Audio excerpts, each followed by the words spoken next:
Remains of Edith Finch. Now I have seen a playthrough of this. I watched it by Edith, aka Special Ed, aka ADVR, from the boys. And I thought, why not play this game, because it's actually a really good game. I don't know how many people exactly know of the game, but it is actually really good and better than expected. And I actually just wanted to play it for myself as well, because I did watch the video, but I didn't, actually play the game. So I decided, why not download the game, play it for you guys who maybe haven't seen the game yet. But honestly, it has a really good story, just like Still Wakes the Deep. I might do that one if you guys want to see that one. But yeah, let's get started. A lot of this isn't going to make sense to you, and I'm sorry about that. I'm just going to start at the beginning, with the house.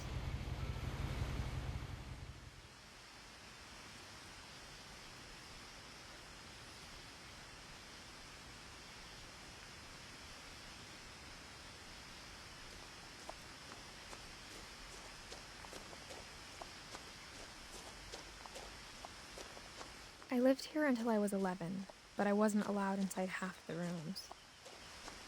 I'm not gonna lie though, the house actually does look really weird.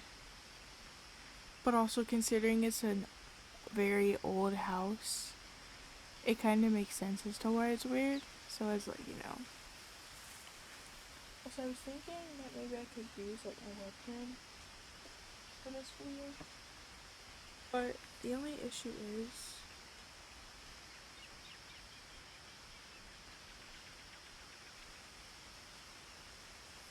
I have the plug and everything.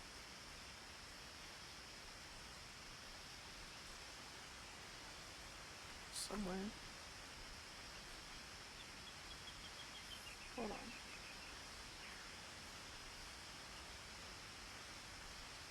Okay, I have the plug. But the only issue is that it'd be difficult.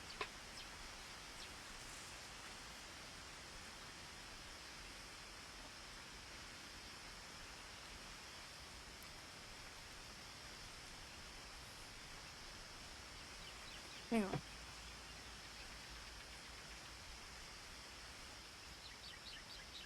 Yeah, we're not gonna be able to get the webcam to work how I would like it to, so we're just gonna leave it alone. We're gonna get a new game. It's probably best anyway, so you can see all over the screen. Inside the mailbox were bills from 7 years ago, marked urgent, open immediately.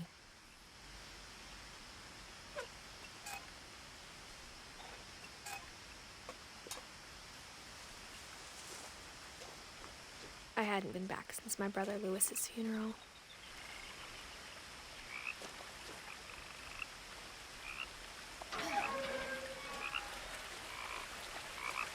One thing I do like about this is that In her will, my mother left me a key but didn't tell me what it unlocked.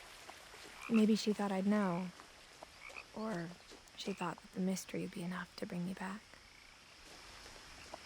so basically the location of this story itself, it's in a very, obviously it's very nature-y. No one had driven and this way in a long time, but I saw a few hoof prints.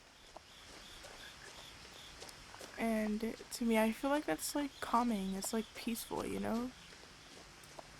It's deer. Dang, bro. He ran.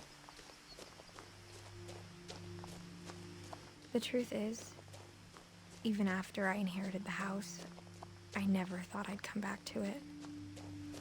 But now I had questions about my family that only the house knew the answers to.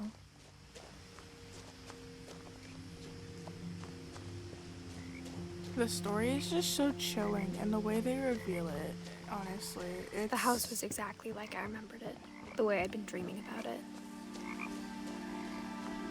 It's honestly, like... As a child, the house made me uncomfortable in a way I couldn't put into words.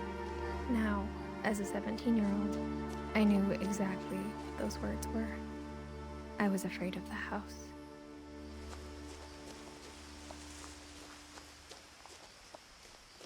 Oh, she was afraid of the house. You heard that. Oh, there's like a paper on the floor. It's a missing paper. And it says Milton Finch, one of the family members.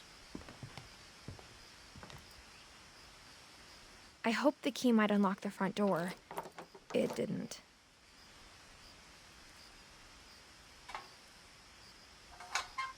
Looking in, I felt like the house itself had been waiting for me.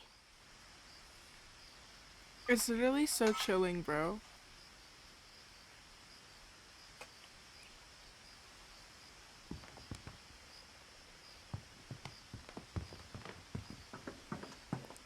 So I guess we have to break into the house. Somehow.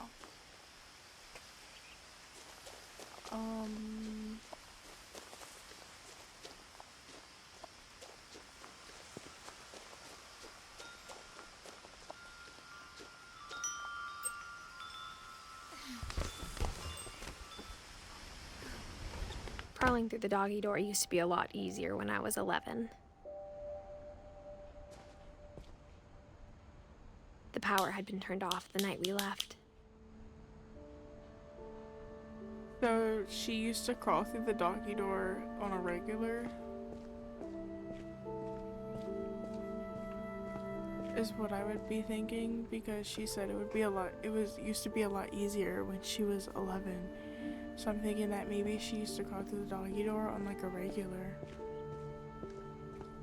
For the first time in years,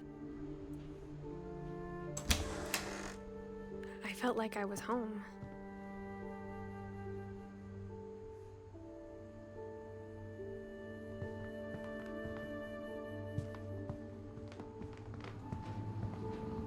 But instead of a family, there were just memories of one.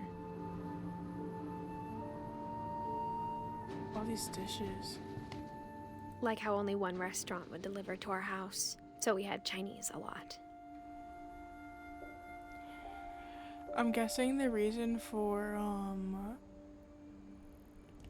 only one restaurant delivering to their house is probably because if you see like the area on the outside, it's basically in the middle of nowhere. Like it's like just a forest, you know. You don't really see any other houses or anything around, you know, on the trip here, and it's just like in the middle of nowhere.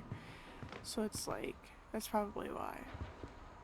In loving memory, Louis Finch, beloved brother to Edith, son of Dawn, great grandson to Edie.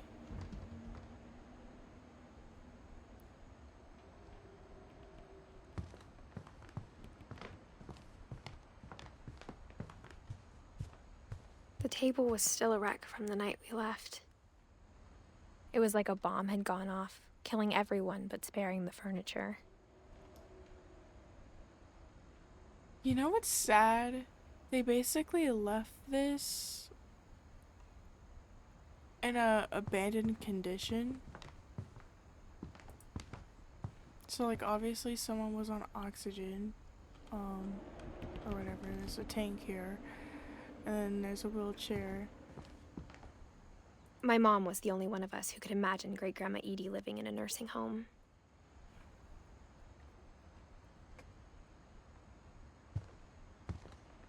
But like it's sad because everything is just left alone, you know? Like they basically just, they didn't even really take anything with them or anything. They just left. You know, that's the chilling part of the story. Is it's like Nothing in the house this house was looked just abnormal. abandoned. There was just too much of it, like a smile with too many teeth.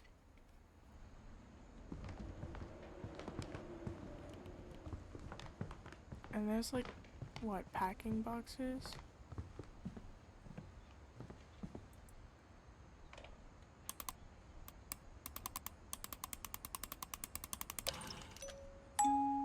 Great Grandpa Sven built a music box for Barbara, along with the rest of the house.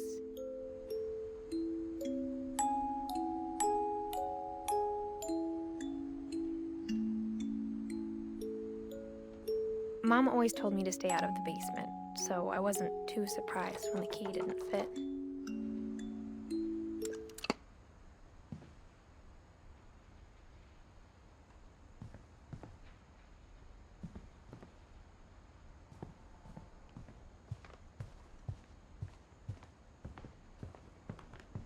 After Lewis started working at the cannery, we all got pretty sick of salmon.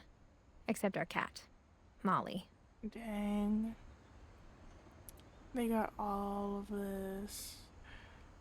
Honestly, I would too if I was only eating salmon.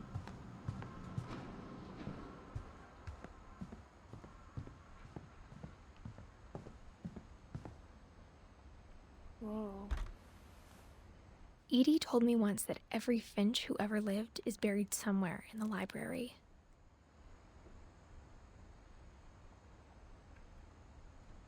I don't know about y'all, but I mean, that's kind of...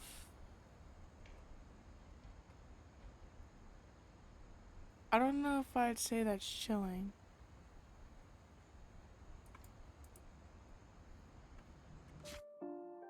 Oh man.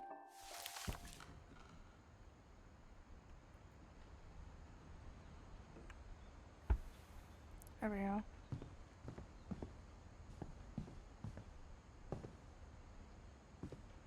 After Milton disappeared, Mom sealed up all the bedrooms. Then Edie retaliated and drilled peepholes.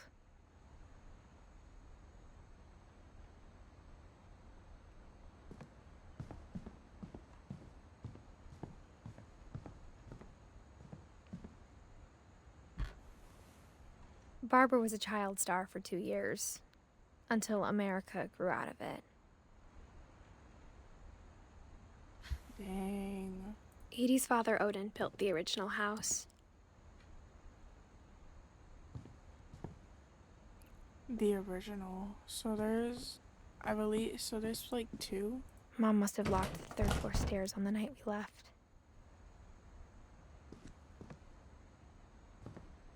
So there's Whenever an people original ask house me and about then my there's this family, house. the first thing they always want to know about is Barbara.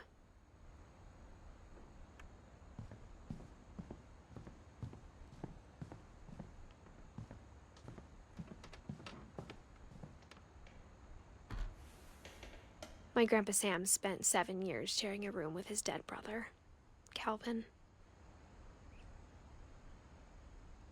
That's sad though.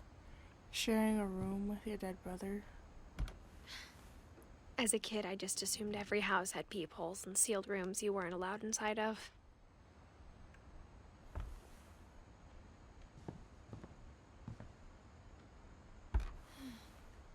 The last time I was in Edith Sr.'s room, I was 10 and she was painting my portrait.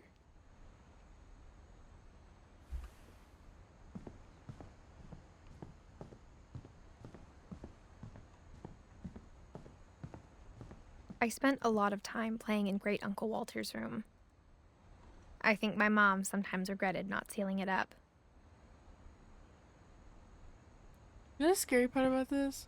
Is this wallpaper right here is so realistic that it almost looks like this is like an actual like ocean in the room. But it's not. And then now that I think about it, I'm like, I'm doing some reflecting. Like, look at these like fish and everything, you know? Lewis told me there were secret passages, but I never believed him.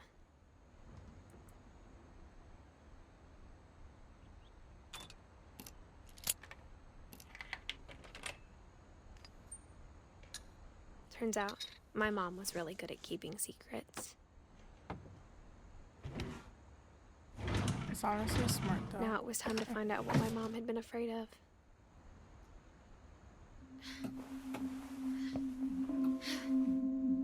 the paintings on the wall, it was clear my brother Milton had been here before me. Reading this, maybe it sounds like I had a plan. But I had no idea what was behind that door.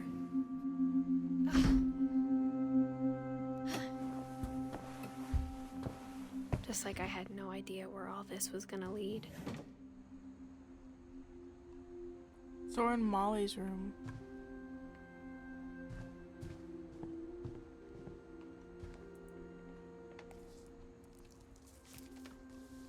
December 13th, 1947. Dear Diary, I'll be gone soon, but I wanted to tell somebody about what's gonna happen. It started when Mom sent me to bed without dinner. I woke up and I was starving, so I looked around for something to eat. Honestly, that's sad that she got sent to bed without dinner. The gerbil food was dry, but I didn't mind it.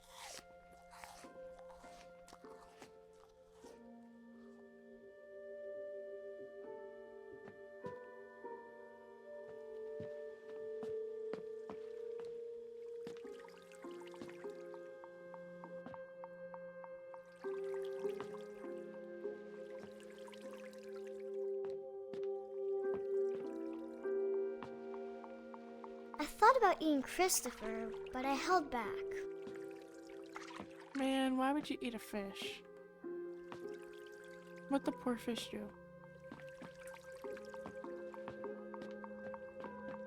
But I guess if you're starving, you kind of eat whatever you can. I kept eating and eating.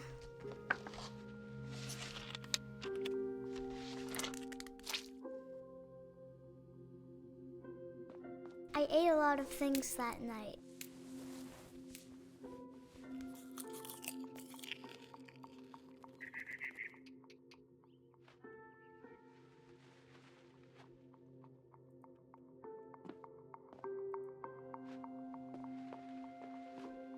Then I heard chirping outside my window.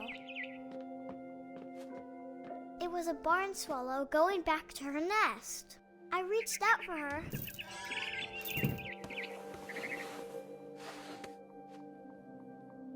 And suddenly, I was a cat.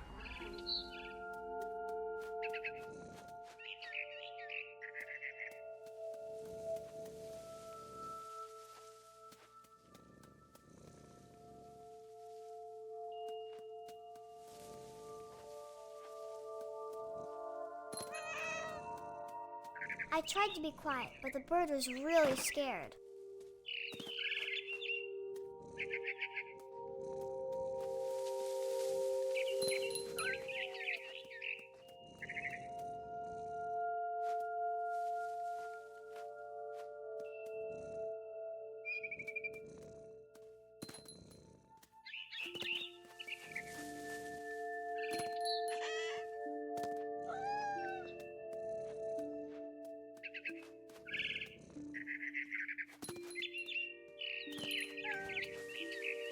I jumped and I almost got her.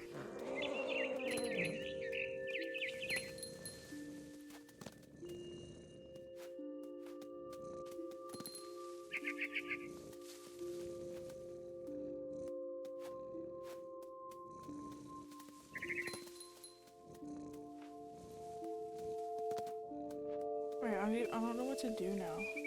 Hold on.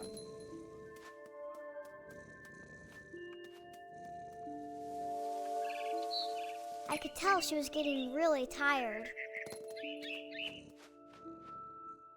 Now I was up in the big tree. I promised Dad I wouldn't climb it anymore. All I cared about was eating that mama bird. I gobbled her up. And suddenly, I was an owl. First, all I heard was the wind. Then I heard little teeth nibbling in the grass. Let's be honest, this is some hallucination right here.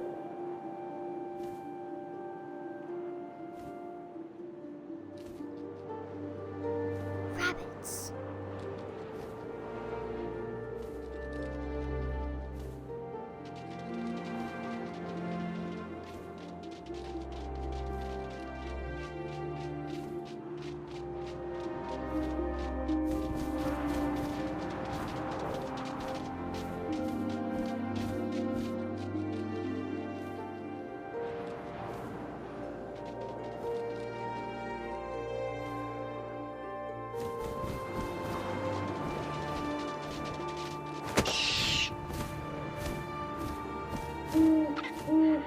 imagined his face looking up and seeing mine through my talons. I swallowed him up, and I didn't chew one bit. Then I flew off to find something bigger.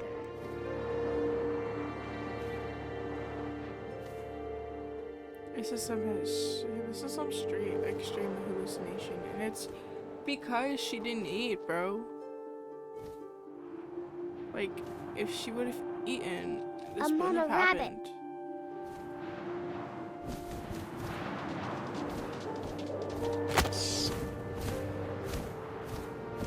She was almost too big to carry. I started choking, but I couldn't stop eating. And suddenly, I was a shark. Yeah, to be honest, how do you become a shark in a tree if a shark is a water animal? That's the weird thing here.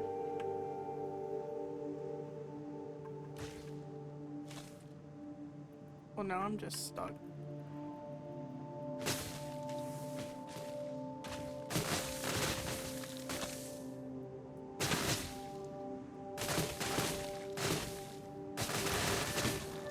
I rolled off a cliff and into the ocean. Now, I was hungrier than ever.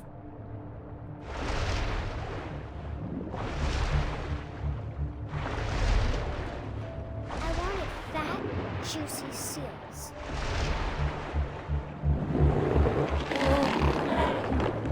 I tore off her flipper, and it tasted really good.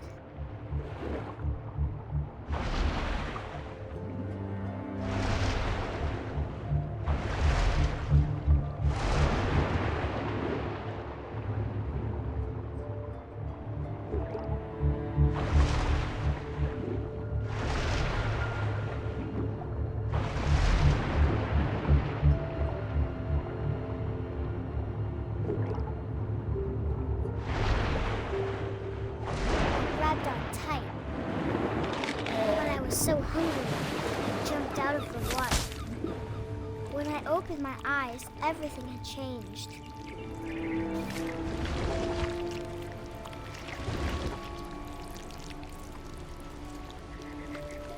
Now I was a monster, and I smelled people everywhere.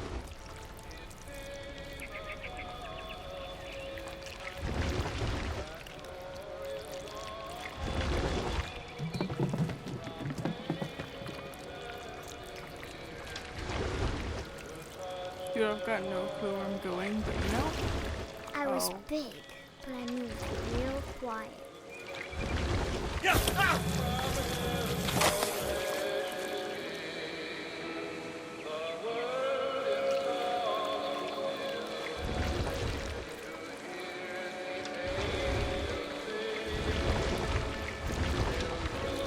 I wanted to stop, but also I didn't.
Passenger, I was still hungry.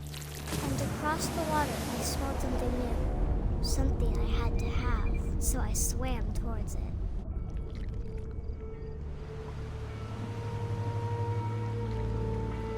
I slithered onto the sand, and the good smell went into an old pipe.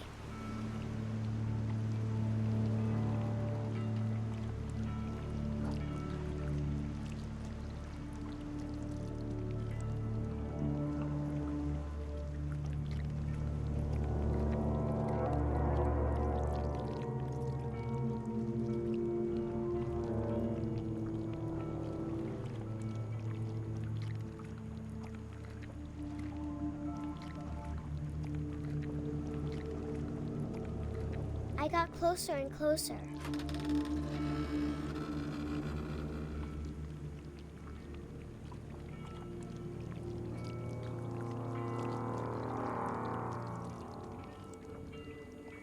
All of my stomach started growling. And suddenly, I was me again. I held my breath for a long time, but I couldn't hear anything. I think it's waiting for me to fall asleep. But it's not going to wait much longer. It needs to feed, and we both know I will be delicious. Yeah, she had some extreme hallucination caused by her starving. Yeah, that's her cause of death. Starvation. I'm not sure if I believed all of that, but I'm sure Edie would have.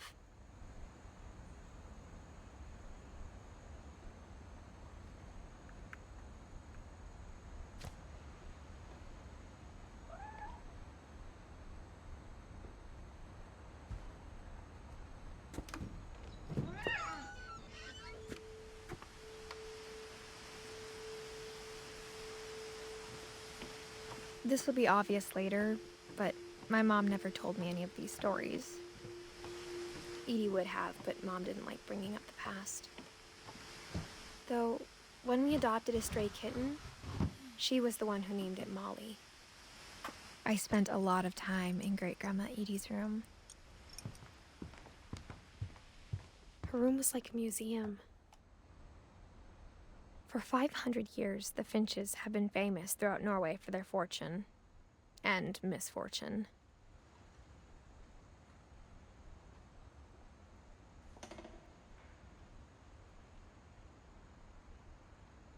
Odin Finch buries the latest victims of the family curse, his wife Ingeborg and their newborn son, Johan. On January 7th, 1937, he set sail with his family and his house, hoping to leave the curse behind. But 40-foot waves off the coast of Washington send the house and Odin to the bottom of the sea.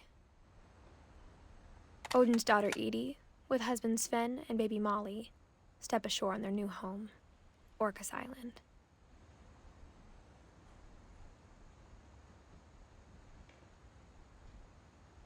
Odin Finch is the first to be buried in the new family cemetery.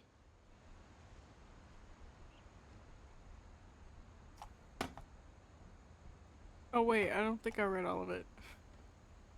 Let's be honest. His daughter Edie is already dreaming of a new Finch house.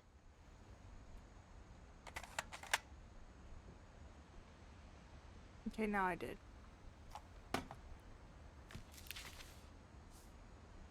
Whatever's wrong with this family, it goes back a long ways.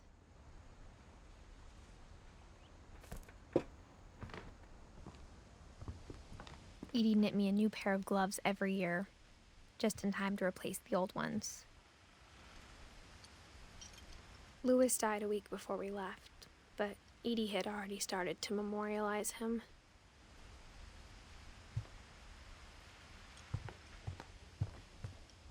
Even in her 90s, sometimes Edie seemed a lot younger than my mother. The only trace Grandpa Sam's first wife, Kay, left on the house was the pink bathroom. It was a pretty big trace.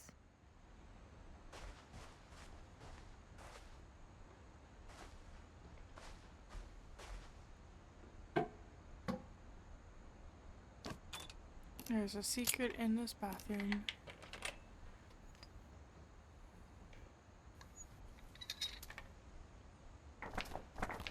There's a secret in this bathroom. It's in the last place you would look. It isn't in the cupboard. It's hidden in this book.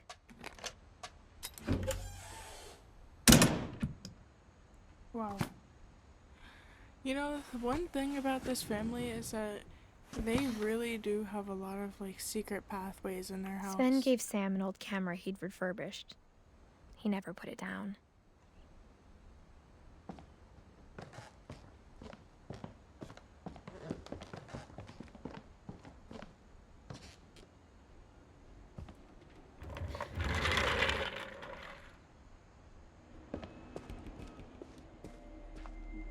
Well, this is Calvin's room. Calvin and Sam.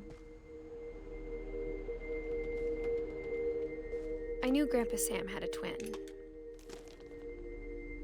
and that he never talked about him.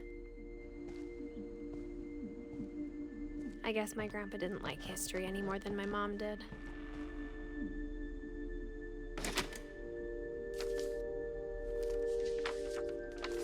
How I Want to Remember My Brother by Sam Finch. The thing I remember is that when he made up his mind, that was it.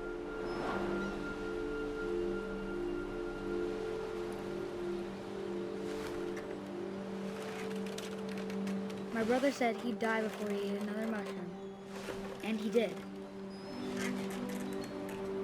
At Barbara's funeral, we swore we'd never be afraid again, and he wasn't. I think Calvin always wanted to fly. Sam! Calvin! Dinner's ready! Coming! But that day, he finally made up his mind to do it.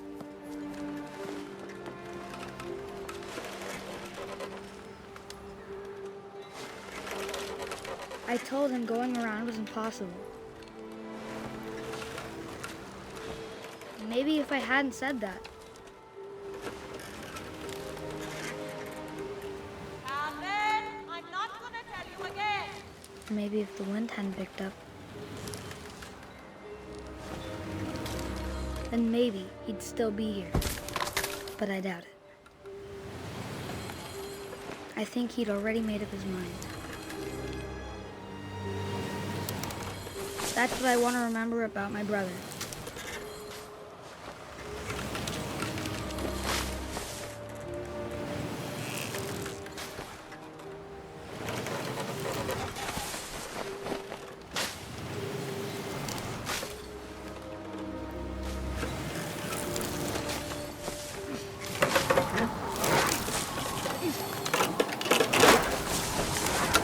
The day he made up his mind to fly. And he did. Let's be honest, I don't think that you should have a tree branch and a swing set, you know, right in front Calvin's of story felt strangely the familiar. water. When I was younger, I remember trying to do the exact same thing. Just because I feel like that's just an accident waiting to happen, you know? You know, kids obviously are going to be trying to do things like jumping After the off funeral, swings and stuff. Edie roped off Calvin's half of the room.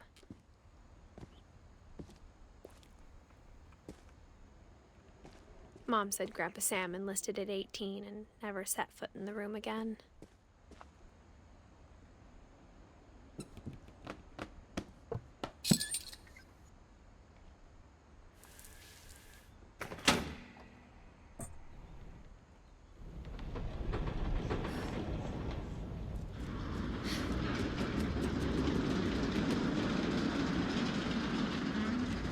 See what I mean?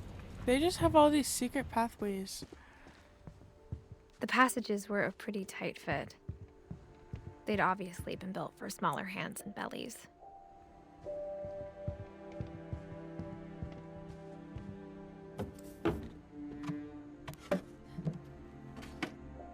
Growing up, I always thought of Barbara as a child star.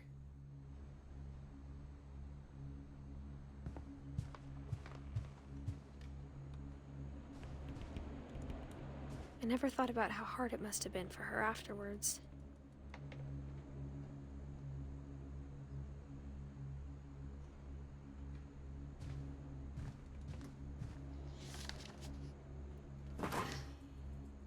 Of all the stories people wrote about Barbara's death, I'm surprised Edie saved this one.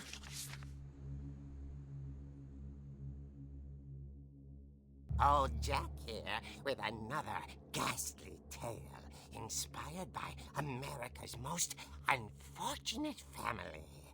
I'm calling it The Surprise Ending of Barbara Finch. That's crazy. As a child star, Barbara was famous for her scream. Now at 16, she was all washed up. A has-been. But in a lucky break, she'd been asked to perform her signature scream at a local convention for monster movie fans. It was just the boost her career needed. Unfortunately, her scream hadn't aged well. Getting better. I think you just need the right motivation. Her biggest fan and current boyfriend, Rick, was about to demonstrate when... Now that was a great scream. It was Barbara's father, Sven. He'd slipped into a table saw and had to be rushed to the emergency room. So Barbara got stuck babysitting her youngest brother, Walter. Her convention comeback was cancelled. Okay, I'm hearing frustration, but I'm not hearing terror. What if I tried... A gang of hoodlums in Halloween masks have been terrorizing Orcas Island tonight. Police are urging residents to... That came from the basement. You're right! Also, I loved your delivery on that. Why is your basement door locked? Because my dad likes making puzzles and secret passages. There's a key hidden in the music box. The secret is to keep winding and winding until finally the key pops out. Thanks, babe. I'll be back in a sec. 20 minutes later, Rick hadn't returned. So Barbara went to look for him, right on cue. She reached for the music box.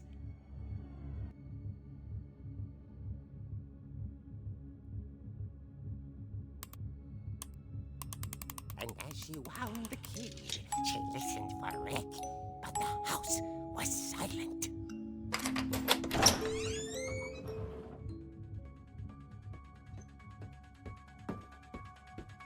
Bro, not the Michael Myers music. She found Rick's crutch and imagined the worst.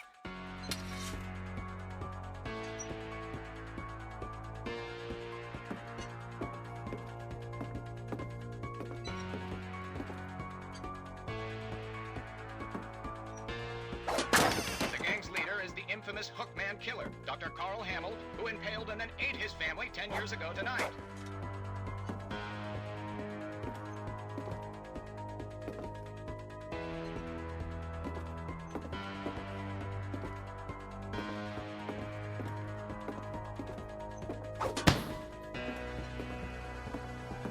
The old fridge rattled and grew still. Oh dear!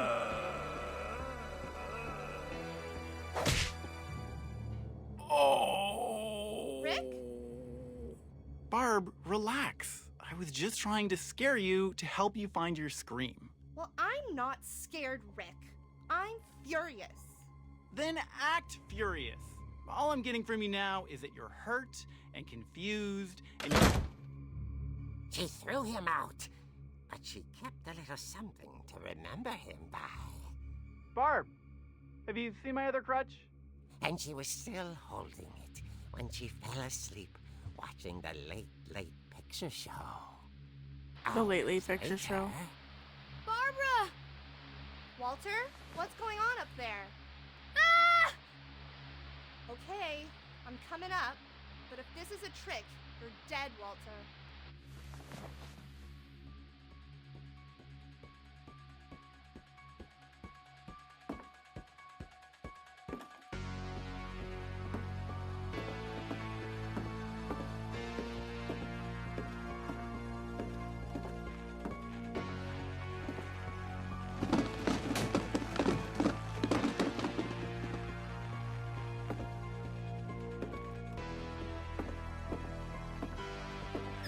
Walter, are you there?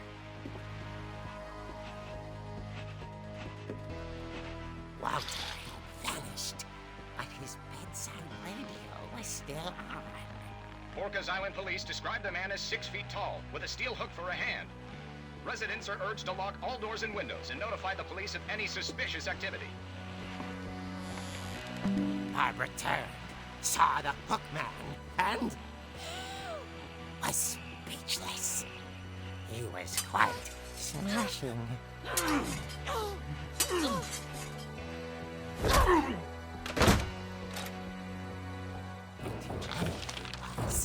He couldn't get enough of Barbara.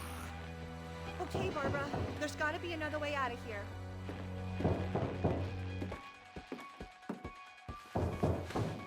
That night, she played her part beautifully.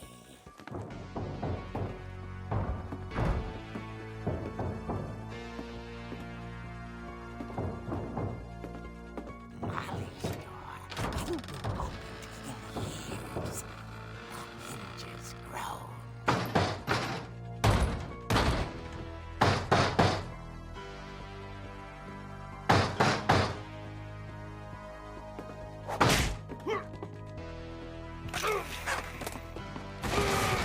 He wasn't moving, but she sensed the story might not be over yet.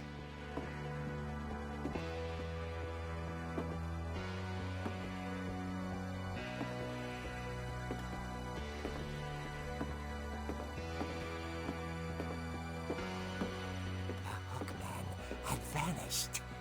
She listened for his breathing, but all she heard was...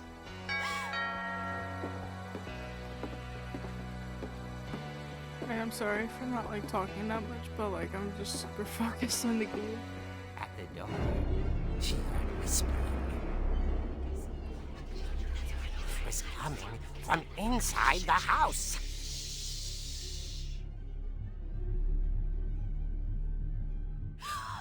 Oh dear.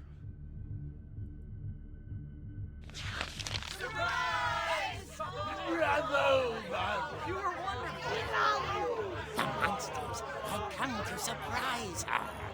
For Barbara, it was a dream come true. Then she saw what kind of monsters they were, and she realized what was about to happen. She was going to be famous. And with her final breath, Barbara Finch gave the performance of her life.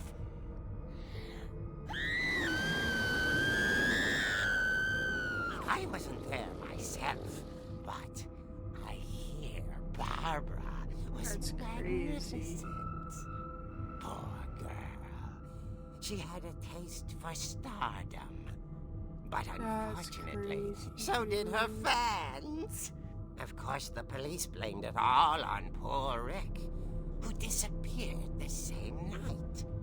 And little Oh, Walter, wow. hiding under his bed the whole time. He took it all pretty hard, but that's another story. As for Barbara, tucked inside the music box is all they ever found of her. Her ear.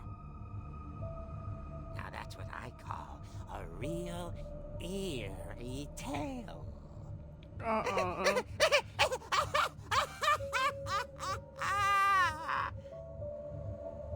That's crazy.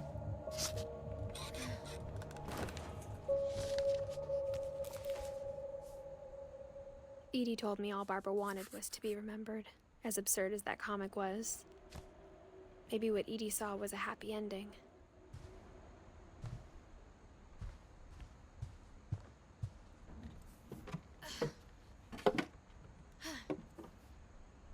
I guess now I know why Mom didn't like me playing with the music box.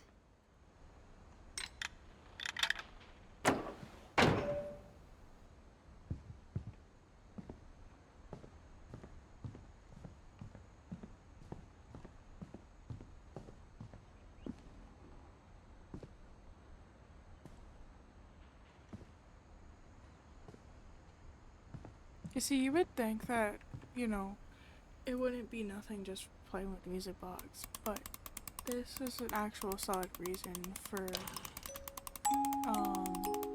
her to like not be, you know,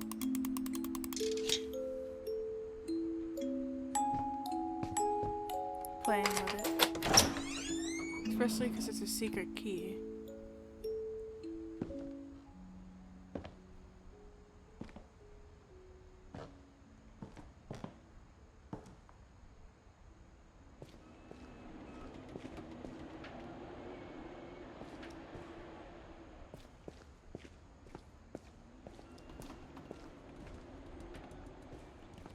This must be where the accident happened. Mom said the basement was off limits, unless I wanted another tetanus shot. This must be where the accident happened.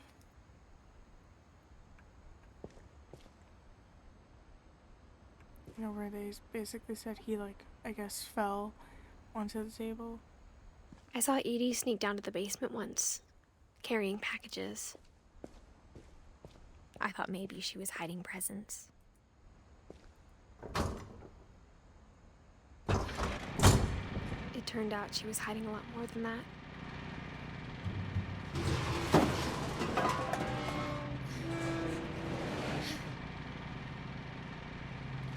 I remember asking Mom once about where Walter had gone. She said after Barbara died, he got as far away as he could. If there's a pattern in all these stories... Beans and soup. And what's this, cereal? I think it's that none of us has gotten very far. Ooh, chill.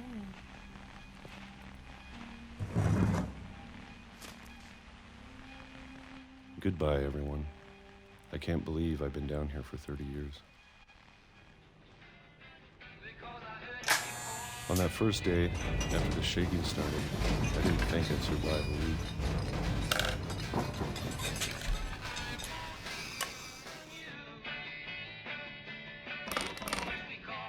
But after a few days, I settled into a routine. That's what kept me sane. Having a schedule, living for today. I always expected to be dead tomorrow. But if you wait long enough, you get used to anything.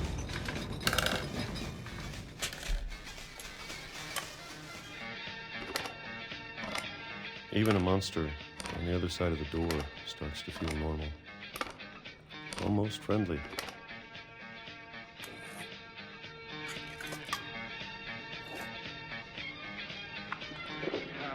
And then one day, everything just stopped. Whatever that thing was, it was gone. Maybe it got tired of waiting. Or maybe I just got tired of being afraid.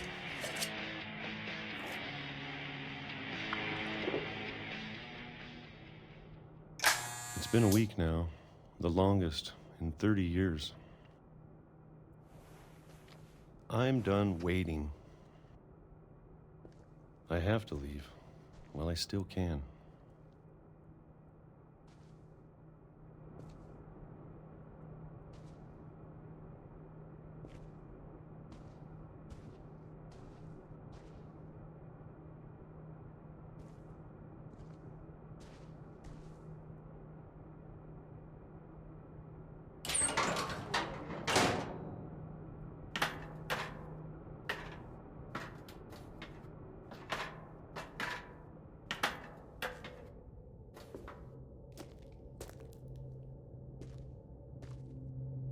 I know it's out there, somewhere. Whatever killed Barbara and Molly and Calvin. Maybe this is all a mistake. But I need to stop living the same day, even if it kills me.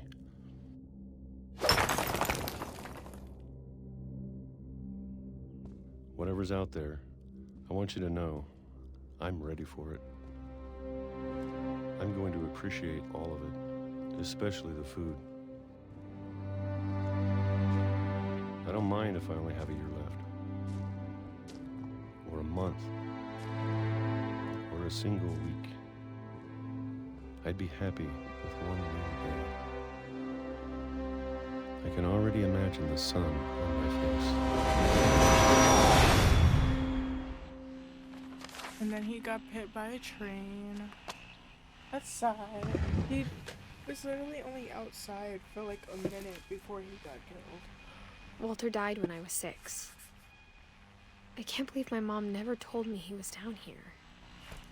And all he wanted was like freedom, dude. Like he didn't want to stay in the house because of the curse for years.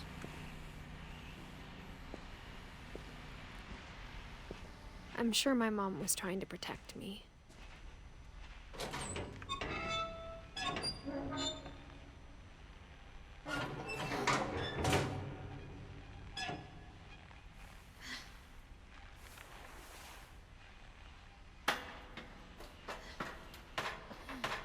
Maybe she was afraid I'd end up like Walter.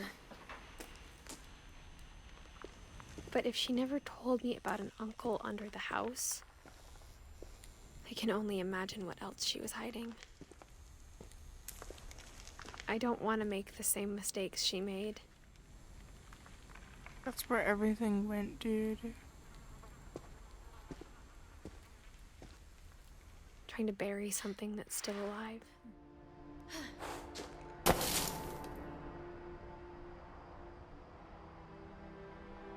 Now that there's only one of us left, or maybe 2, I thought it was time I heard the stories for myself and found out what happened to everyone else. But now I'm worried the stories themselves might be the problem. Maybe we believed so much in a family curse, we made it real. They put like a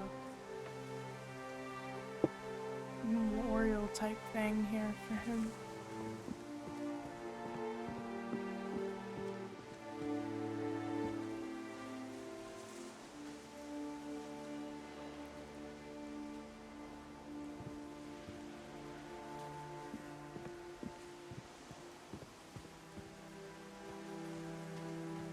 I don't know if I should even be writing this.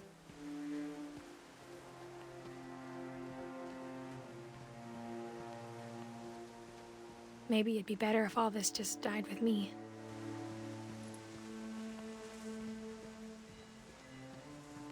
But I thought you should know about your family.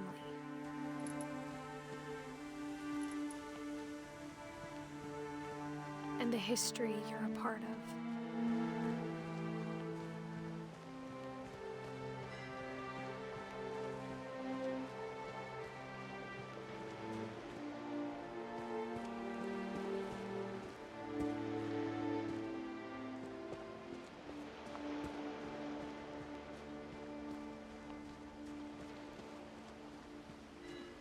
Though to be honest, I feel as lost as you probably do right now.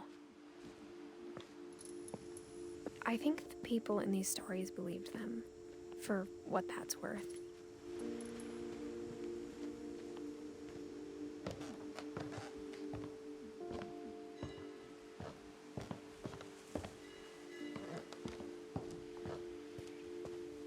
And when you look at the house, that history of imagination and stubbornness and madness, any of it seems possible.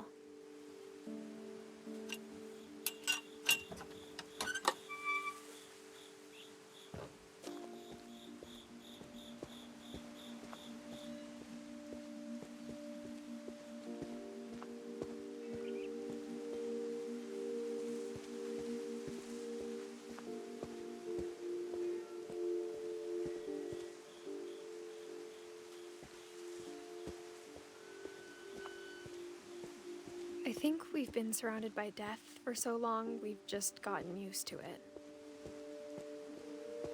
What kind of family finishes building a cemetery before starting the house? Honestly, that's true. That hits, dude. It's embarrassing for me to admit this, but the pet cemetery made me more uncomfortable than the human one.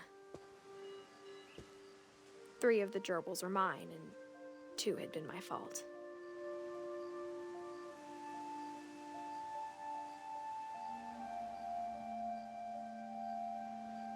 It's honestly sad. Because they built a whole cemetery on their property. you know, and they said they finished it before they even built the house, and it's like, it's sad.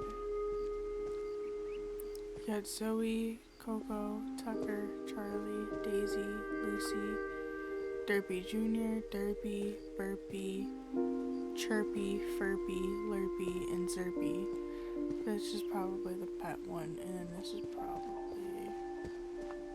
But are they all pet ones? Christopher, Shadow, Oliver, Bob, Shatsy, and Bailey. Sven built the house, but it was Edie who designed the cemetery. And this is the actual family. Molly. She was like 10 when she died. Right.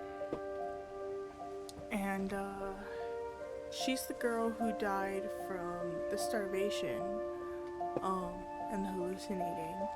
And then Calvin, he was like, what, 11? Maybe 11? But he died due to, you know, trying to do the impossible on the swing and, you know, ending up falling off and stuff. Then there's Sven. He was in like his 50s.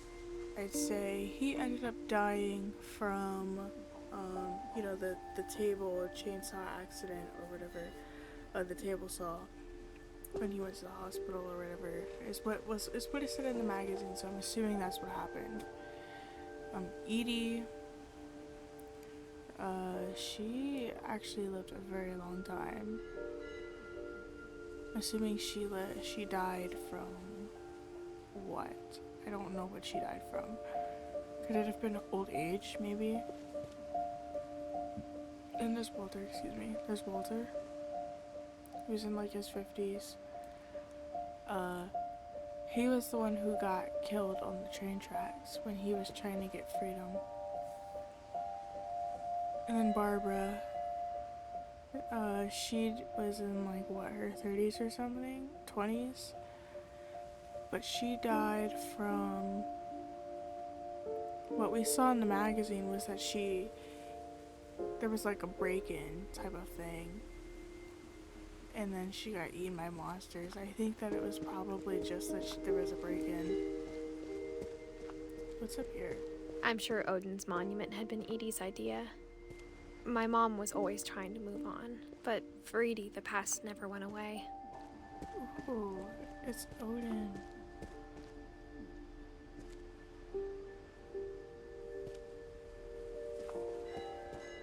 She could see it poking out of the water at low tide. I think that's the house.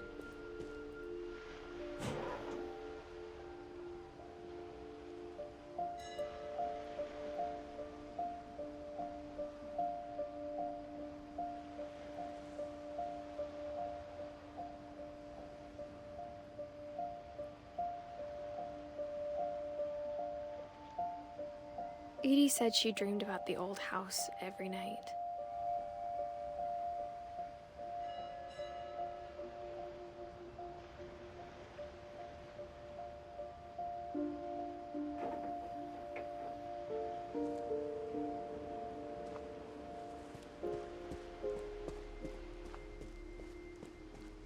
Edie's side was always easier for me to understand. But the older I get, the more I can see where my mom was coming from. Her dad had been pretty Sam, strict, but it wasn't enough to save her Gus, brothers. and She was just Gregory. trying to do better.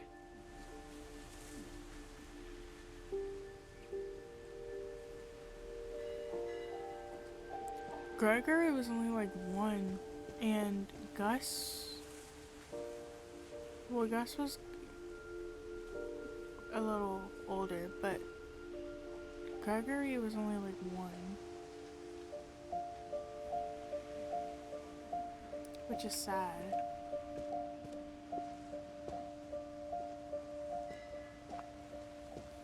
And Elton.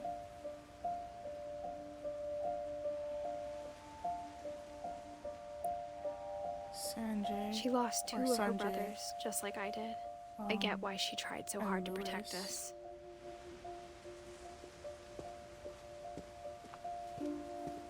There's so many things I wish I could ask my mom now. Part of me thinks this is what she wanted all along. For me to come back someday and find everything out for myself.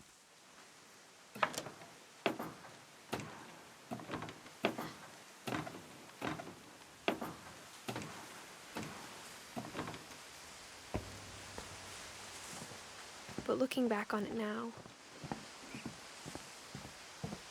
if she told me there was going to be so much climbing, I never would have come when I was 22 weeks pregnant.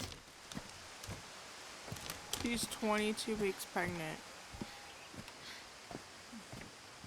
She's literally risking her life finding out her family's secrets while she's 22 weeks pregnant. I never met Grandpa Sam, but I think he and my mom had a lot in common. They were both pretty intense.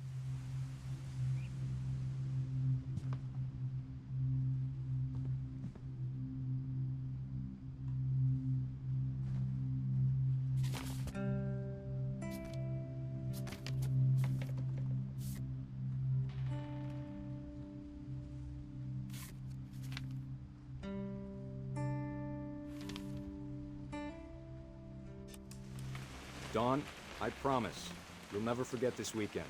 Yes, sir. These memories are gonna last a lifetime. What? Perfect. Am I gonna have to shoot anything? It's gonna rain the whole weekend, isn't it?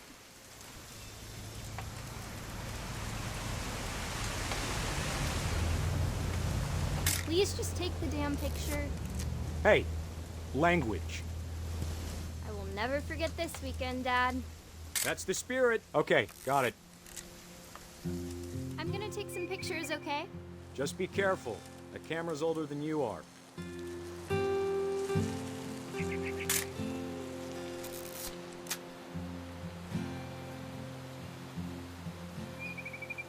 You're right, Dad. It's starting to clear up.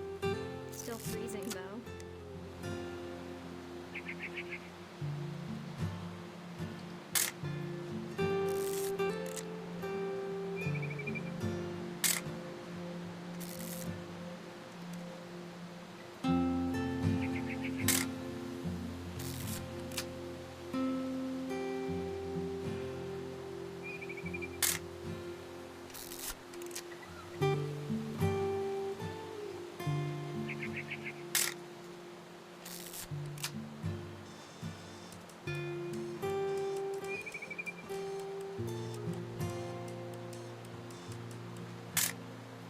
Aw.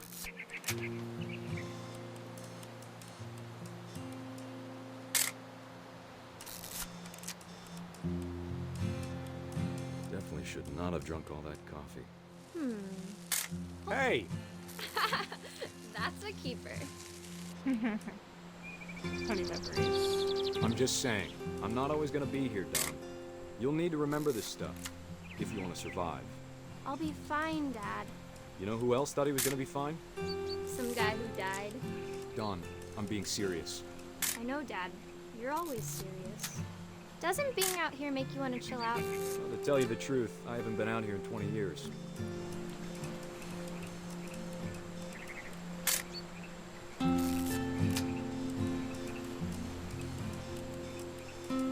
Last time I was with my brother Calvin. Man, that was a great trip. Your grandpa Sven taught us how to fish, how to build a fire. We found an old logging trail. There were deer everywhere. I bet if I could remember where that trail was, we'd spot a buck for you in no time.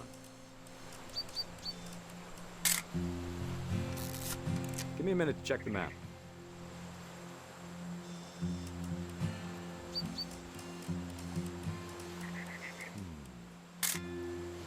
Don, don't you think you could find something more interesting to photograph? Let's see.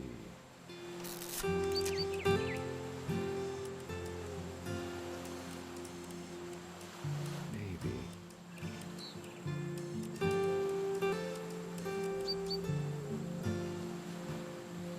Or was it? Am I missing something? Could have been.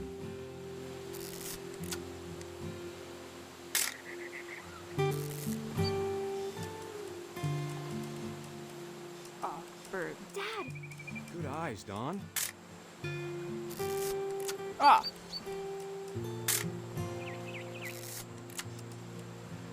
Before you take the shot, let me get a picture of you.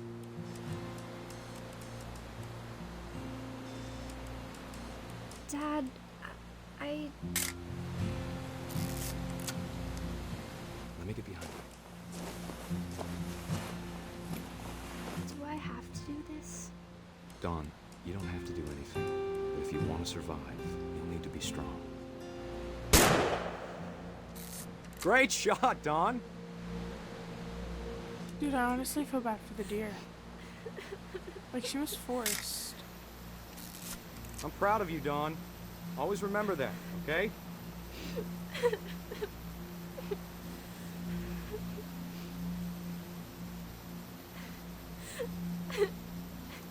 Sorry, Don. Just gotta reset the timer.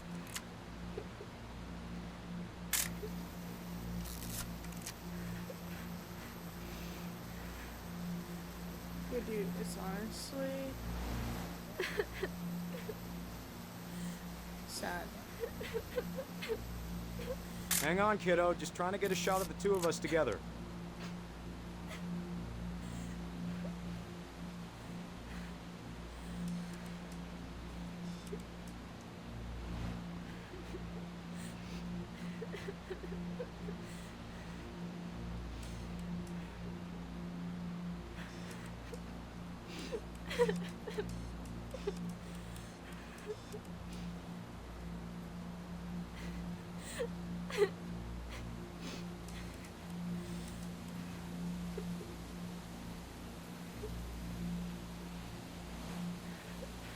I don't get it. What am I supposed to do? Because, like, I can't move anywhere else. That's not working. Oh, there we go.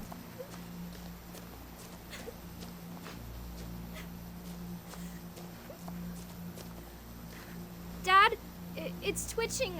I think That's it's totally so... normal, Don. Just focus on the camera. Try not to think about... Dad!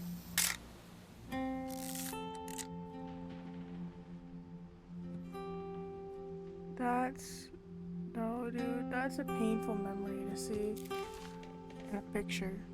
Of all these stories, that's the one I wish most that my mom had told me. Sam spent his life shooting photos, but Mom said he got nervous being in front of the camera. I guess we're all afraid of something.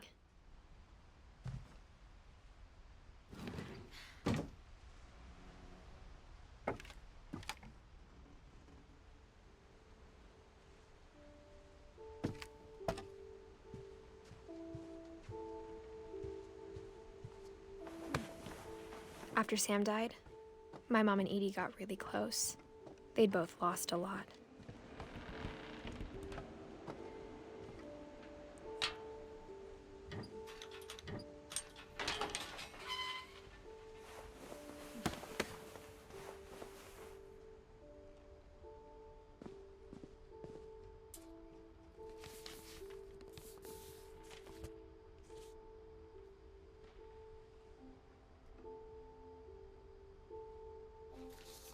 Dear Kay, do you remember the way Gregory used to laugh when he thought he was alone? Like something funny was happening, but only he could see it.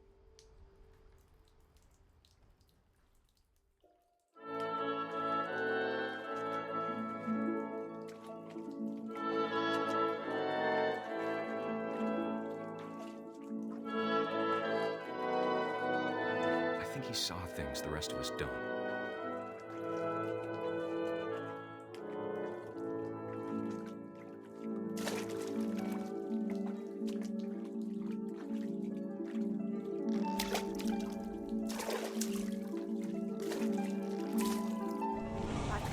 Gregory, it's time to... Hold on, sweetie. Hello? It's his imagination, bro. Talk right now. He's got a strong imagination. I wonder what he saw.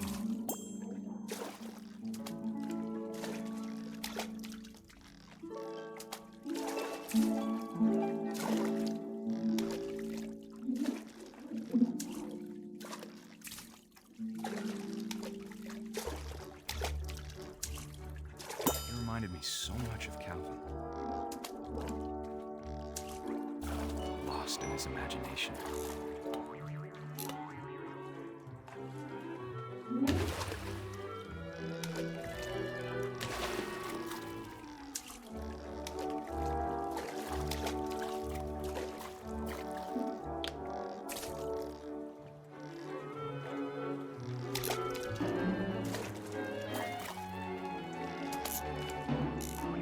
Bro. That's sad.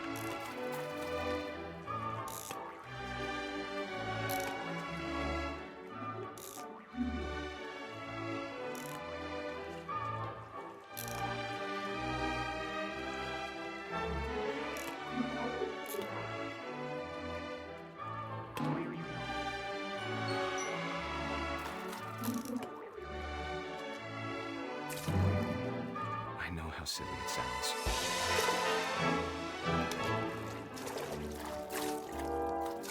But I worried about a baby being too happy. But I could feel him slipping away. Sorry about that, Gregory. I know you did everything you could. Maybe if I hadn't called that night. Damn it. Hold on, I don't want Gregory to hear this. I wish he could have told us about the world he saw. No, dude. Basically, he drowned himself. There's so much I don't understand about Gregory, about everything.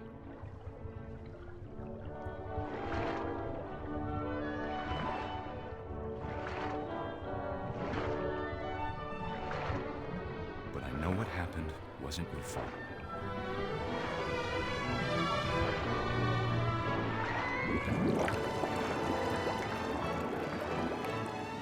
I'm sure he's happy. And he'd want you to be happy too. Good luck, Kay. Love, Sam. Wow.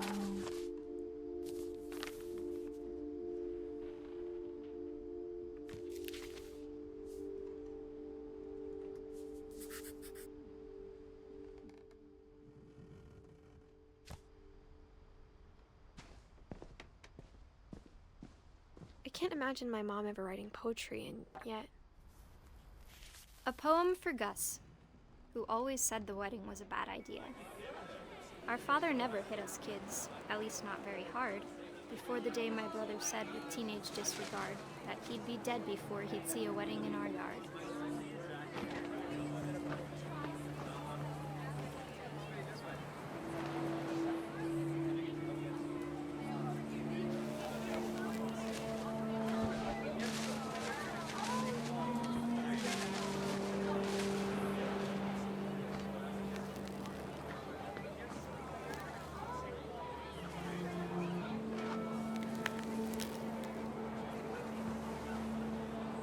My father made him come, of course, but Gus stood far apart, just flew his kite and bottled up the storm inside his heart.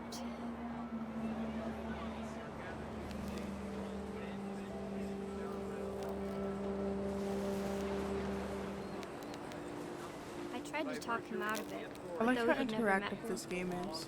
We don't need a stepmom, were the words that I now pronounce you husband and wife. You may kiss the bride.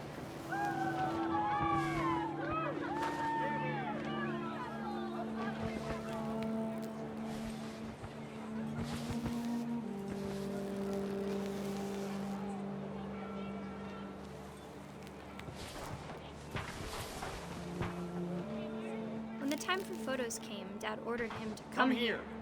But Gus declined, and as a sign held up his middle finger.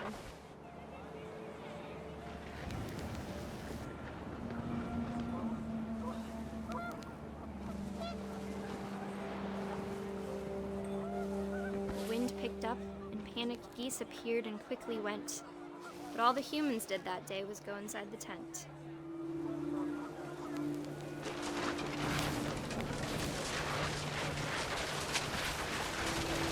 The rain came down in buckets then, but no one seemed afraid that nature might destroy the tent our dad had crudely made.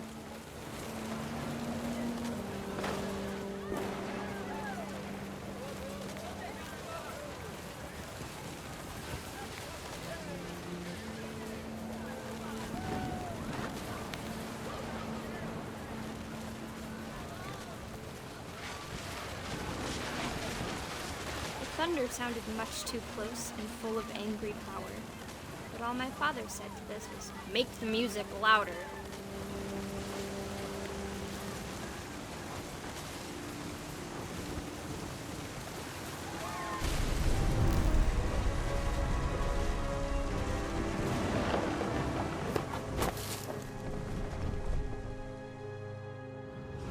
I wish that I could truly say I thought about you on that day.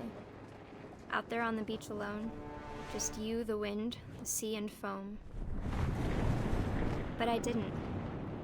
Until we found you. Oh, that's sad. Basically, he was like left outside in the dangerous weather, and she never talked about him, but Mom told me once if I was a boy, they were going to name me Gus.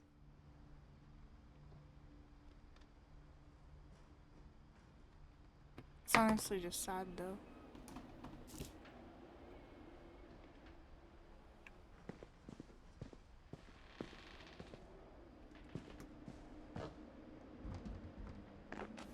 My mom moved up to the loft after her brothers died.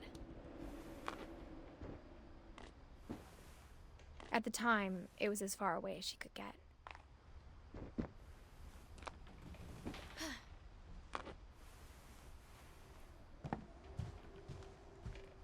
She spent a summer building houses in Calcutta, where she met my dad, Sanjay.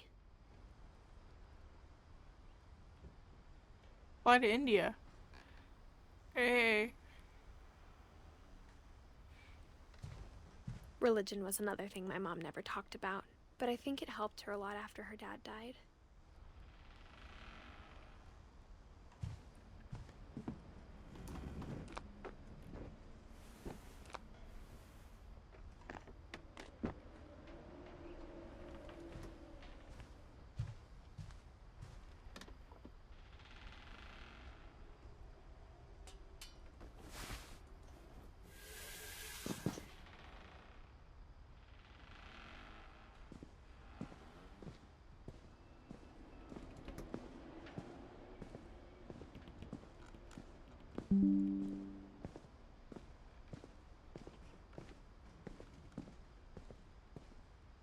I guess I just go back out.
Unless I missed something, was I supposed to go back down there?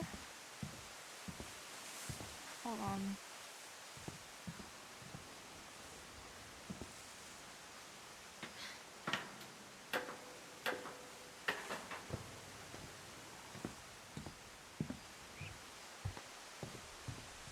Instead of hiding from death, Sam seemed to go out of his way to meet it.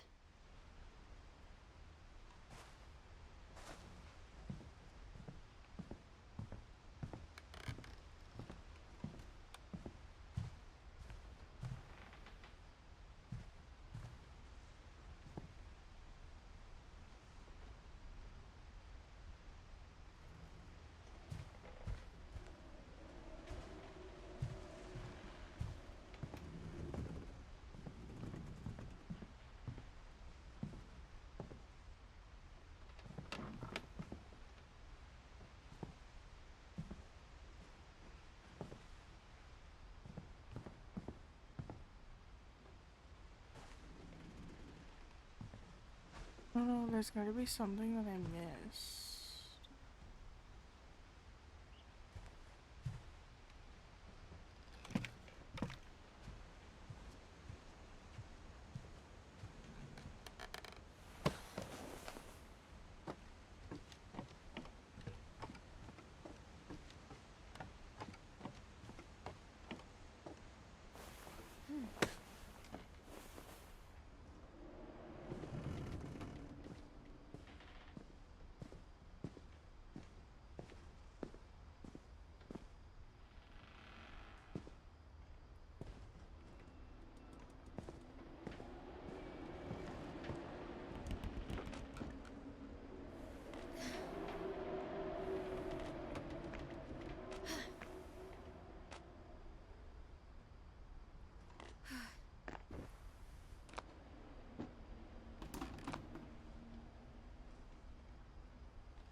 I'm trying to think about what am I missing, because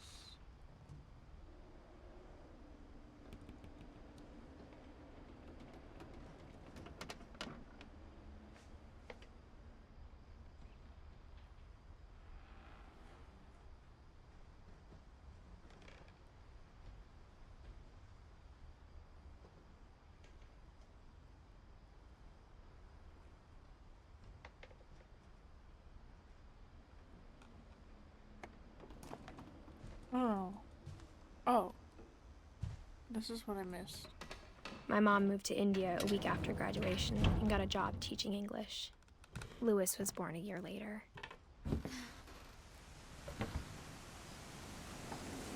When my dad died, I don't think Mom knew where else to go. I'm sure Edie was happy to have her back. The house had to get a little bigger, but Edie was used to that. And for a while, things were good. Almost normal, but it didn't last. The beginning of the end was Milton's 10th birthday, when Edie gave him a castle.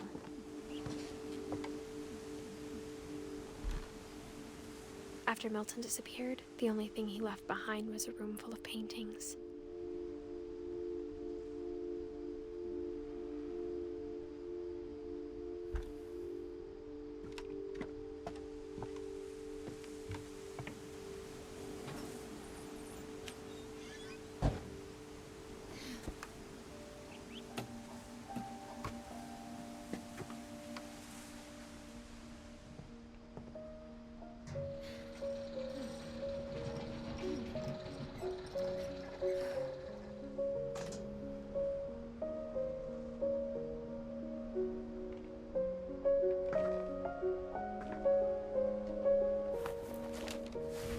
Milton Finch in The Magic Paintbrush.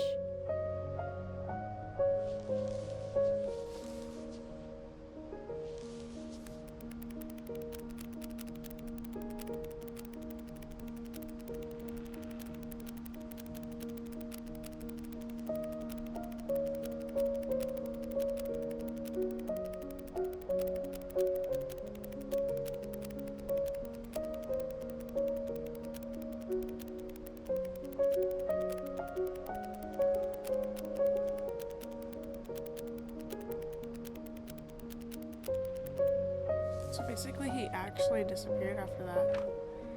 That's crazy. I was 4 when Milton disappeared.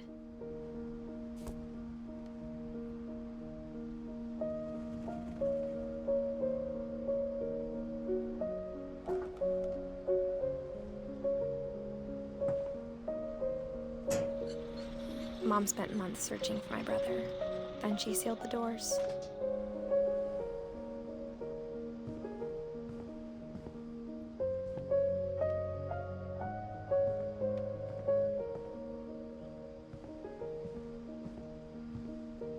Whatever Milton had found in the house, Mom didn't want it getting out.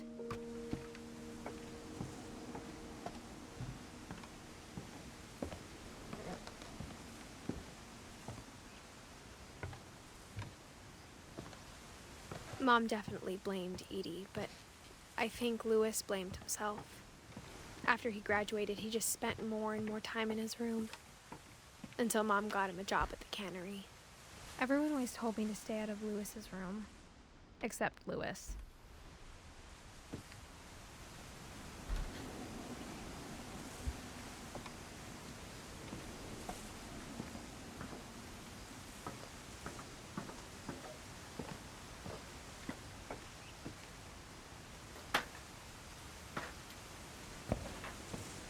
A lot of climbing.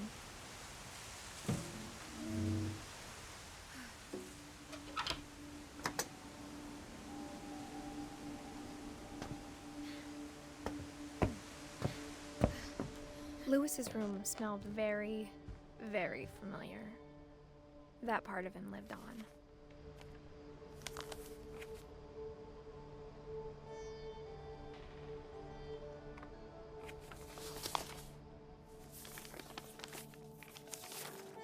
Dear Mrs. Finch, as Lewis's psychiatrist, I can understand your desire for an explanation.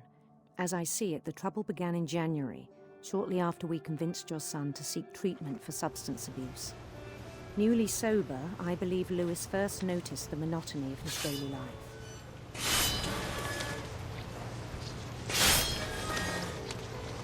He kept working at the cannery, but he withdrew part of himself.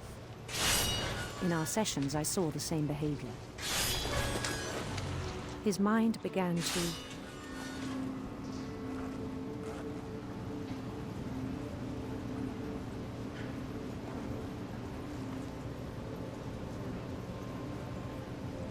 wander. Also, I'm playing a game too. I asked him to describe it. He said he started small, imagining a labyrinth. He'd feel his way about.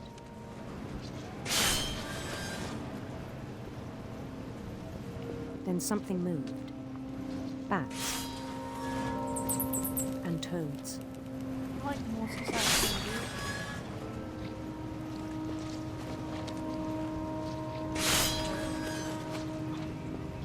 And things that have not names. He knew it was all in his head.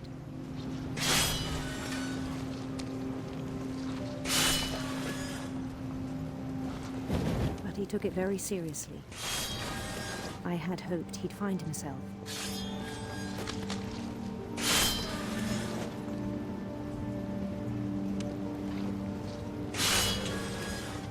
But he found something more.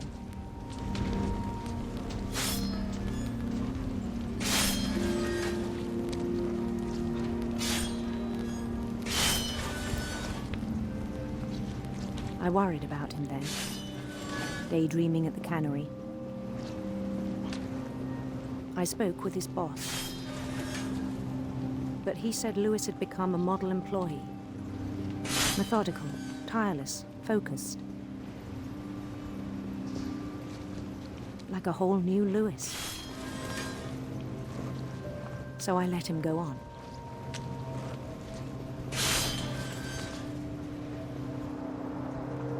This is such I a even mind-chilling encouraged him. story. It seemed very promising at first.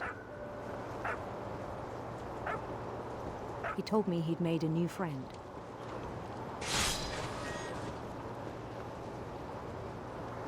On the edge of a city he named Louis Topia.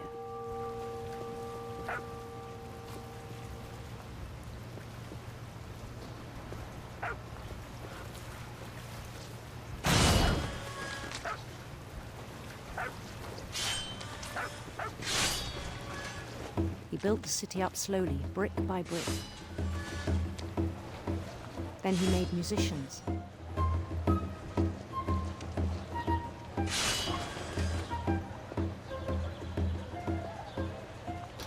And songs for them to play. He talked about starting a band. And he was always humming something. Every day his imagination grew stronger.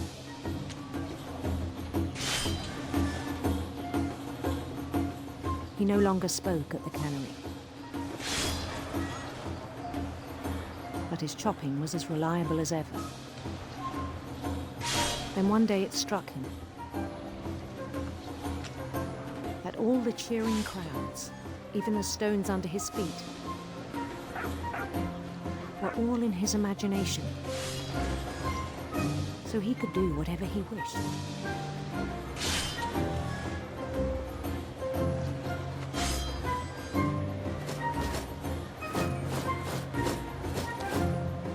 He held an election for mayor. And he won. They begged him to stay, but his mind was already wandering. It became a game for him. But this dude is basically He'd conquer a just- city, then immediately he push has an on. imagination, but like it's getting stronger and stronger. You, To the Louis, point where will. he's like procrastinating and making up the scenarios in his head, and it's taking away his focus. Even though he seems St. focused, Louis. he's not. He started drifting away from our reality. Basically, he was shifting realities. You know, it's kind of like lucid dreaming in a way, or Minneapolis. reality shifting. Until one day he forgot to go home from the cannery. Even as his mother pleaded with him, part of Louis kept sailing on.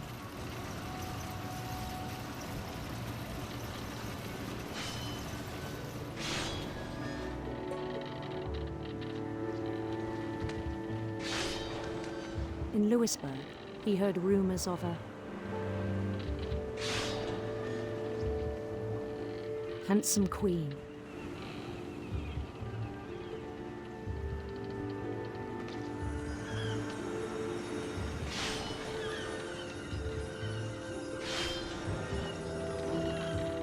The queen was on her own quest for radiant rainbows.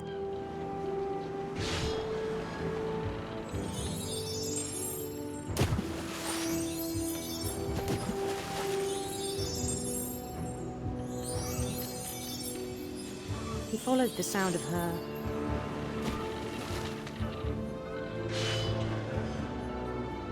silver harp.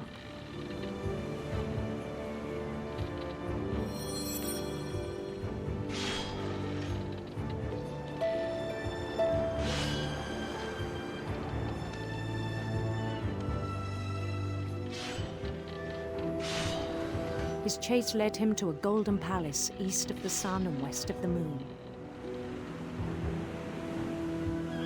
Even then, his logic remained sound.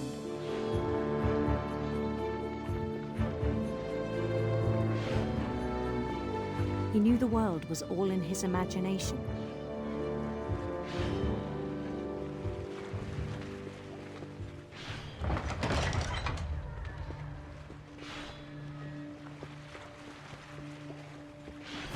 But he was so proud of having created it. In his own eyes, he'd become something greater than a king.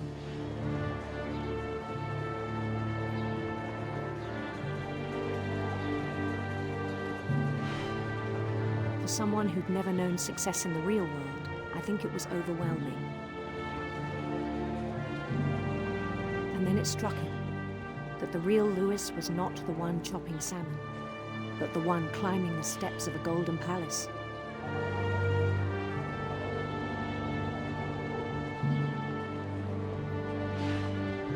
My imagination is as real as my body, he told me. It was hard to argue with him.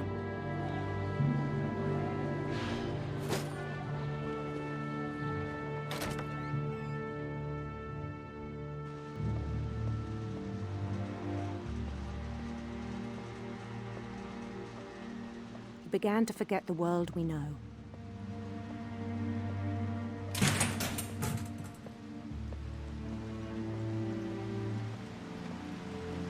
I think it pained him to remember Lewis, the cannery worker.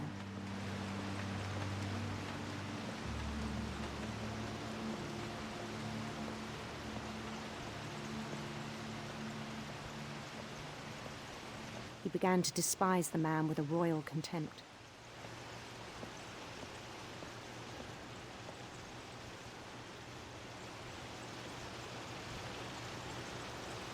He's not even chopping anymore.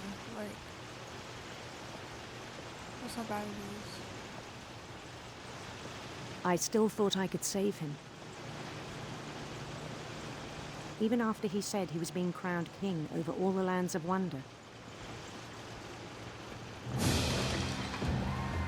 The palace would be packed with his companions.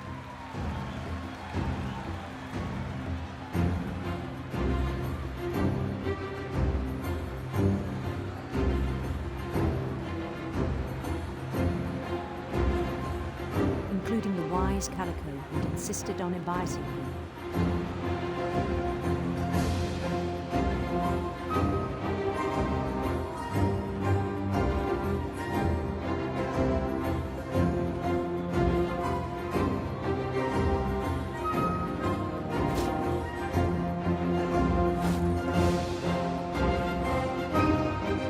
His queen waited, holding his crown.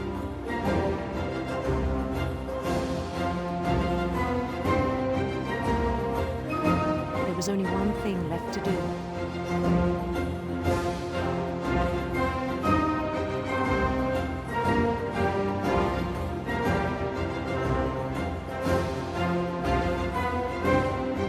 Bend down his head. Oh, bend down his head into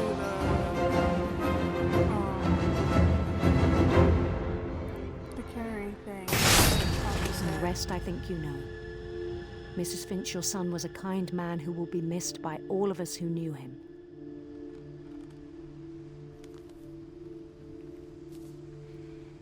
Sad though.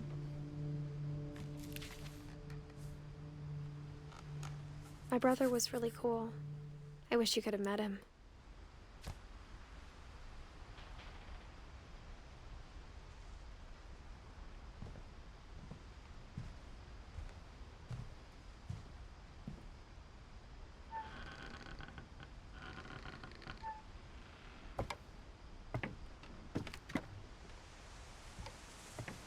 On the way back from Lewis's funeral, my mom told me to start packing. She waited until the day before we left to tell Edie. I'm not sure if she wanted to make it easier or harder.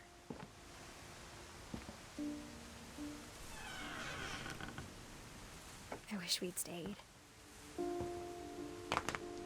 But I understand why we left. My mom ended up leaving everything behind. That's why the house looks abandoned. What happened that night had been coming for a long time. Maybe it should have come sooner.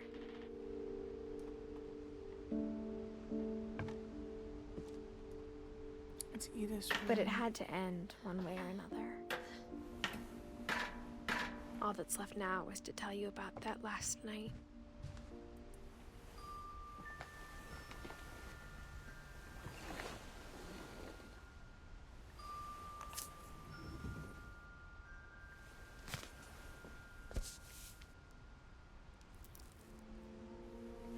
That whole last day, Edie just watched us pack and didn't say a word. until supper when she raised her glass and said, "To our final night together, and all our final nights apart." Grandma, you know what I said about alcohol. Some of your medications are very Edith, specific. I left a present for you in the hallway. Why don't you go open it? The grown-ups have to argue now. I'm sorry, you're right. We're all leaving tomorrow. Let's just enjoy our last... I'm not leaving. Edith, you're excused.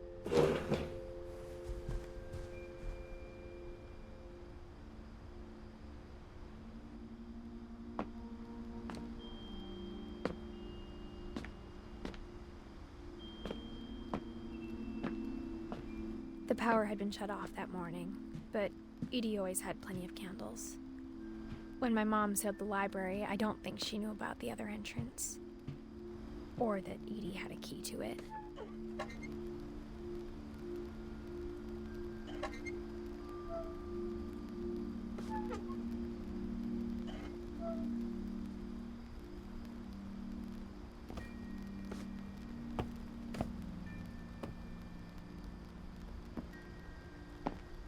That thing you're afraid of isn't going to end when you leave the house. Edith has a right to know these stories. My children are dead because of your stories. I think it's best if Edith and I leave tonight. We'll have the nursing home send a van for you in the morning. Okay?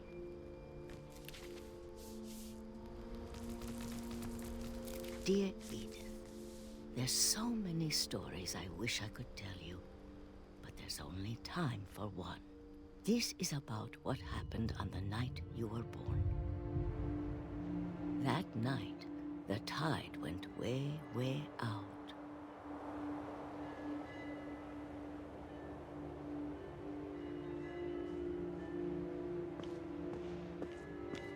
It was the first and last time I ever saw the old house aground.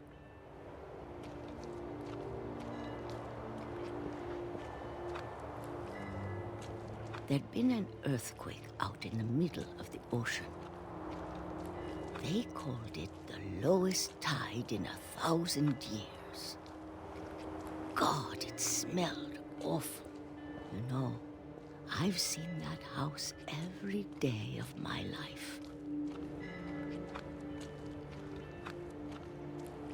But I never thought I'd go back to it. When the fog rolled in, I lost my way.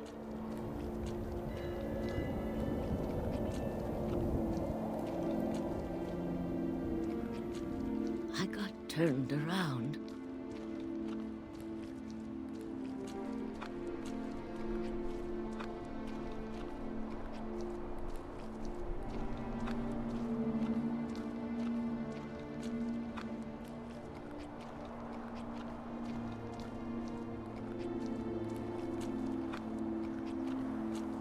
For a while, I wandered.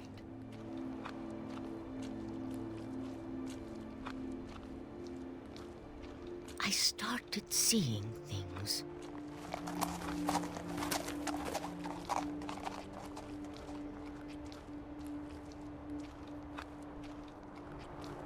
Things I'd forgotten had ever existed.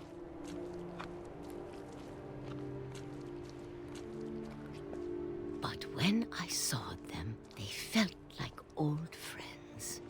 That night, a lot of things came back to me. Or maybe I came back to them.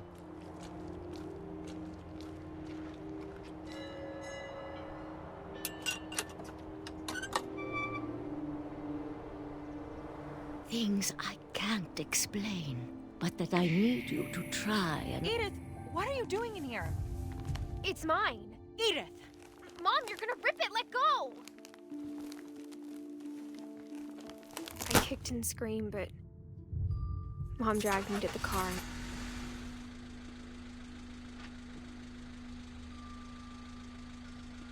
I never saw Great-Grandma Edie again. The next morning, the van came to pick her up, but she was already gone. After that, we moved around a lot.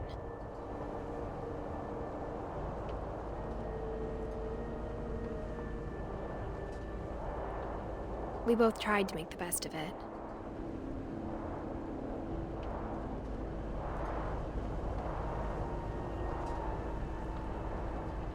A few years went by.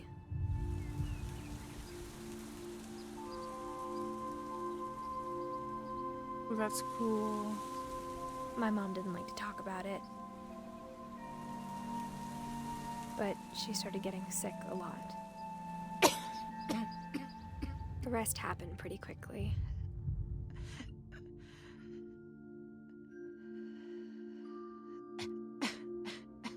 She got better for a while, and then she didn't. And then I was alone. The last Finch left alive.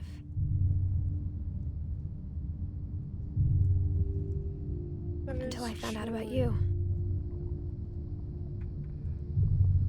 I'm still not sure what to tell you about all this. If we lived forever, maybe we'd have time to understand things. But as it is, I think the best we can do is try to open our eyes. And appreciate how strange and brief all of this is.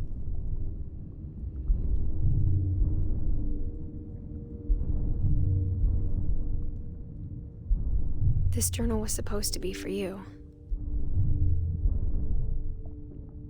But now I hope you'll never see it. I just want to meet you and tell you all these stories myself. But I guess if you're reading this now,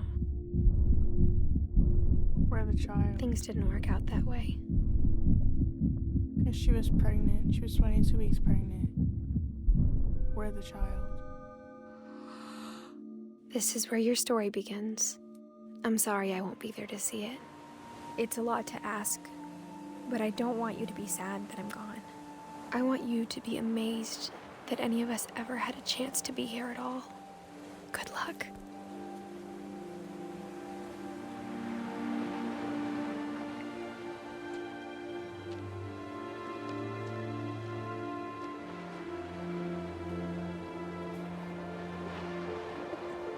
Remember the kid? She was 22 weeks pregnant when she came to find out about her family's history. And where the kid, she died from the birth. When she gave birth, she ended up passing. And so that's why, you know, in the end, we see the kid. That's the kid that she had. And she left him that journal so he would know about his family history. Because there's no one else left but him. He's the only Finch. That's what she was talking about in the end.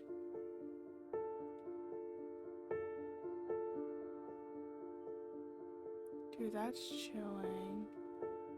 And that's saddening too, because it's like,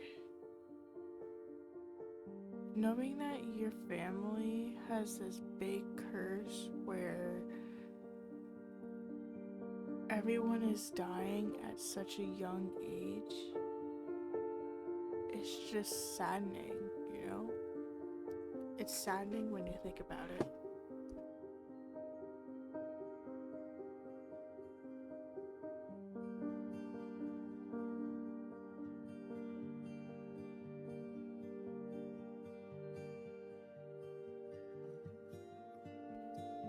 That's it for today's video. If you would like, I could do something on